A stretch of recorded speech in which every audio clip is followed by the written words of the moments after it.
কুষ্টিয়ায় Arafat Rahman cocoa স্মৃতি football টুর্নামেন্টে champion হয়েছে এমএফসি ফুটবল একাদশ। শনিবার বিকেলে কুমারখালী উপজেলার চর সাদিপুরে ইউনিয়ন বিএনপির উদ্যোগে টুর্নামেন্টের আয়োজন করা হয়। ফাইনাল খেলায় ইয়াংস্টার স্পোর্টিং ক্লাব ও এমএফসি ফুটবল একাদশ অংশ নেয়। খেলার নির্ধারিত সময়ে এমএফসি ফুটবল একাদশ একটি গোল দিয়ে হারায় প্রতিপক্ষ ইয়াংস্টার স্পোর্টিং ক্লাবকে। খেলা শেষে বিজয়ী দলের হাতে ট্রফি ও পুরস্কার তুলে দেয়া হয়। আপনারা দেখেছেন, আপনারা জানেন এই আরাফাত রহমান কোকোকে আমাদের প্রিয় ভাইয়া তাকে 111 সরকারের সময় অত্যাচার করে নির্যাতন করে বিভিন্ন ভাবে হত্যা করা হয়েছে।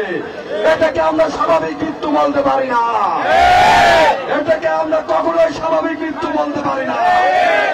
আল্লাহ যদি সহায় থাকে, ইনশাআল্লাহ আগামীতে বাংলাদেশ জাতীয়তাবাদী দল যদি ক্ষমতায় আসে তার এই হত্যার বিচার করা হবে, বিচার করা হবে, বিচার করা হবে।